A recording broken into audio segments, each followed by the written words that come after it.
जो झूठ बोल कर करता है मुतमईन सबको, जो झूठ बोल कर करता है मुतमईन सबको, वो झूठ बोल कर मुतमईन खुद नहीं होता। ये जैसा कि आप लोग देख रहे हो, मेरे हाथ में एक्रेलिक है। आप लोगों को करीब से दिखाता हूँ। ये हुरूफ की कटिंग की गई है। चलो आओ, आपको दिखाता हूँ करीब से। आप लोग देख सकते हो।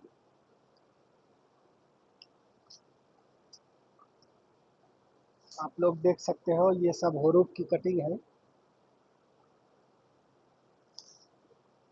देख सकते हो, हुरूफ की कटिंग है ये। इसको क्या है, दीवार पे लगा के या कहीं पे लगा के स्प्रे करते हैं तो ये प्रिंट हो जाता है। ये हुरूफ की कटिंग है। ये एक्रेलिक इसको बोलते हैं। वीडियो देखने के लिए शुक्रिया। अस्सलाम वालेकुम रहमतुल्लाहि व बरकातहू।